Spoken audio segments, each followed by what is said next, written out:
Hi beloved, welcome to an all new episode of Vino Noir. Do you know why we call it Vino Noir? Because it is Noirs, drinking vino. But we're doing it a little bit differently this time around. Yeah? Go for a walk around town. Yeah, me and the big homie decided to show you some spots that may be right under your nose, but you haven't realized it yet. Starting off with a nice little coffee, little kale. You know, your peers are eating kale. Peers are eating kale. But don't worry about that. Just come with us. I'll buy you something nice. Go.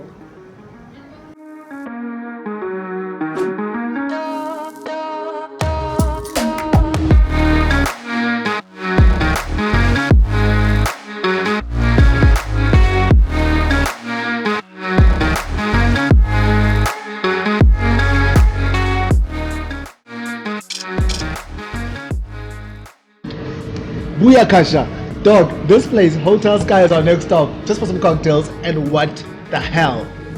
Big WTF energy. Right? You come into this place and it's absolutely polarizing. You either love it or you hate it. But it's gold next to animal print, next to some robots. Literally, the Terminator lives here. Hey baby, what's good? Where's the restaurant at? We have two restaurants. Equinox is located on the first floor. Eclipse is located on the fifth floor. Alternatively, we also have Galileo Piano Lounge serving tapas and light meals located on the second floor. God bless you, you soulless robot. Just one of the most polarizing places, period. Your house though, you wouldn't do your house like this though. Me? This is not how I'm choosing to live. Yeah. But I think that it's really bold of a place to decide to do something like this, and I like it. It's cool. If you were to pick one for Hotel Sky, let's do it. Thumbs up, baby.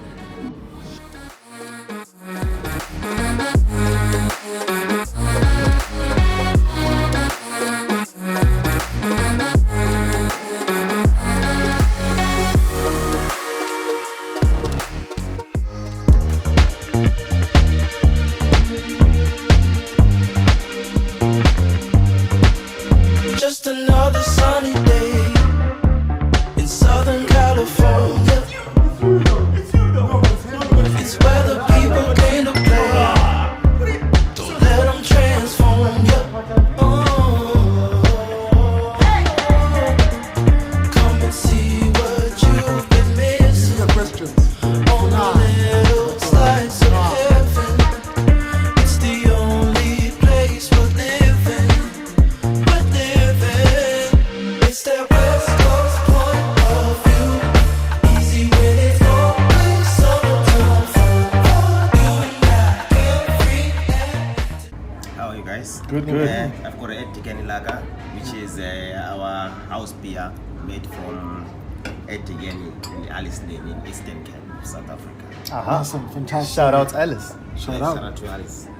Etikeni, bar, lounge, restaurant. Fun fact, we're actually from Etikeni. It's true. Not that home is this bar, but it certainly feels like home. So the big homie over here is going to take me for a nice little Etikeni lager, as you can see. Shout out. And then a little bit of meat and drink. Indeed. Let's find something to eat. Let's find something to drink. Let's find somewhere to relax. Aha. So let's.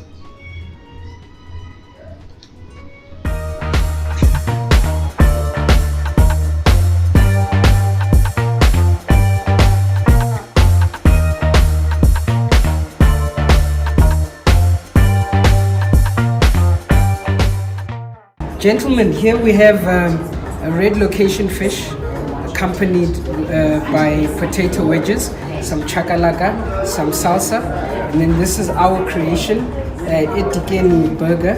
And this is basically us trying to urbanize and come into the common culture of food with potato wedges as well.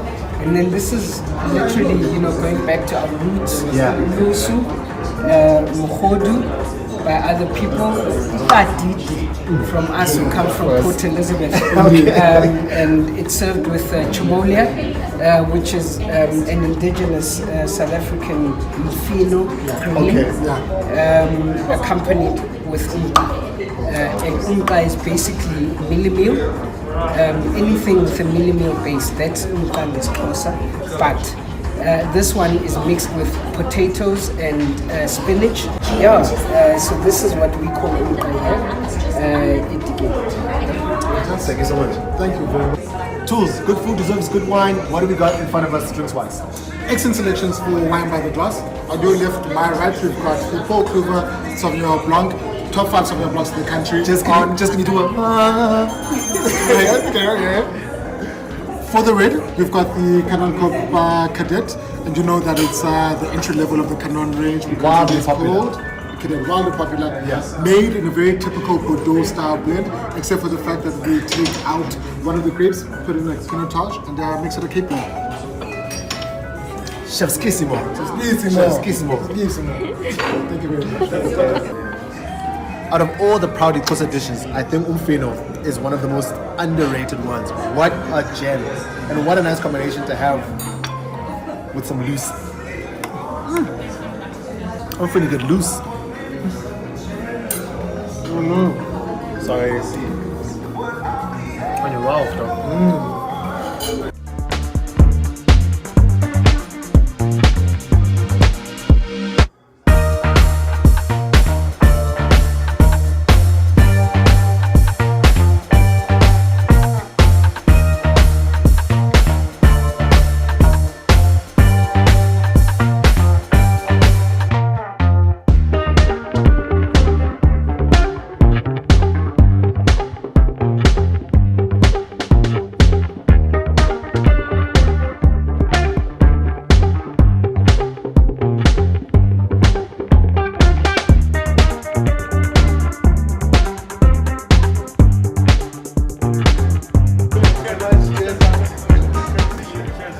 Guys, Etigeni is an absolute vibe. You gotta come here and you gotta have the loose.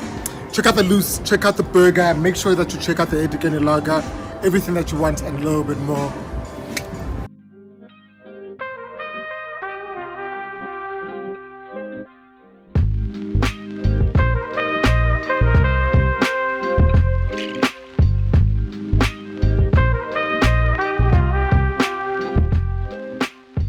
So we're out here. Next stop is Parktown North. One of the places we have to come see is the local grill.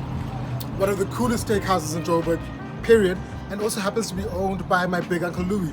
Let's go press him for the family discount. Yeah, we're gonna get him to buckle.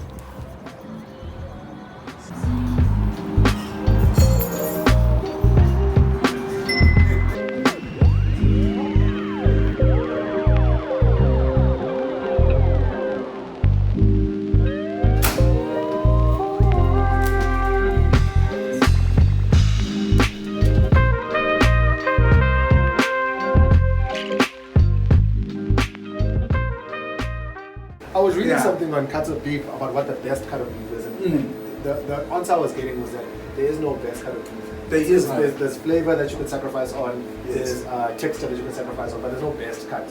One is more flavorful, one is more tender. And depending on the person, you know, it took me about 6 years to arrive at my best cut. But my best cut is wing rib, free range, 45 days matured, and it has to have a high marble score, you know, or meaning intramuscular fat. Yeah. You know, and depending on how the animal was slaughtered, it also has an impact, because if the animal is stressed or traumatized during the slaughter process, it translates into meat that is tense and that you cannot mature. We always fancied ourselves some kind of mavericks, you know. Firstly, by comparing grain-fed beef to free-range beef.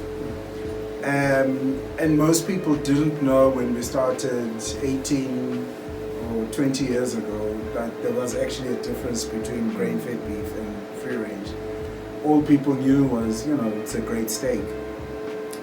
The major difference is flavor and texture, and the cause of the flavor and texture is how the animal is raised, how old the animal is, how the animal has been slaughtered. All those add up to, you know, giving you the differences between the two. Grain-fed beef is younger beef, so it doesn't have as much intramuscular fat, and it's the intramuscular fat, or what you call marbling, that makes the difference. Wagyu is intensely marbled and genetically naturally so. You know, you don't need to necessarily feed the animals over you know, a long period of time to get this kind of marbling. And the marbling allows for the flavor to translate into, you know, like a great eating or edible experience. So, and that's where you find it. Now, if you compare that to any of these cuts here, you know, this is not like far bigger. Yeah.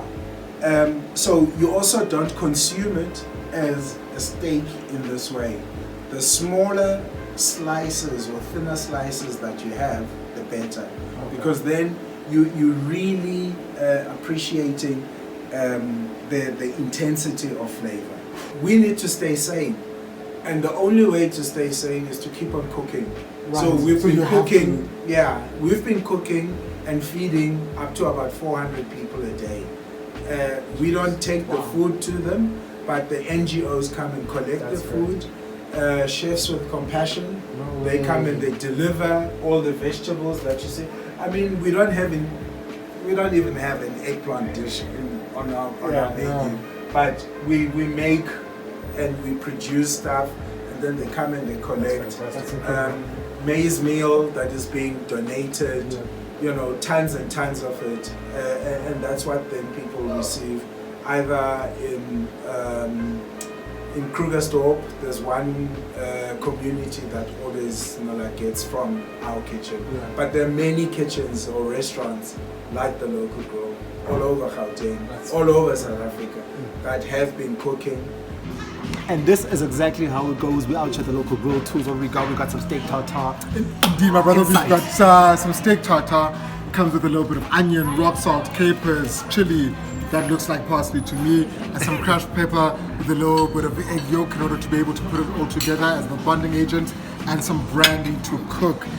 The side situation goes ahead. It's got some onion rings, some potato wedges, and the piece de la resistance, Wagyu. This reminds me of our sister when she told us she went to the restaurant in London and they get the gloves. We've got the steak tartare here and you've got the Wagyu over there.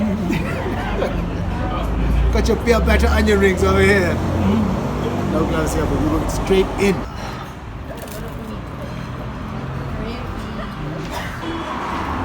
Good beef or really expensive mincemeat?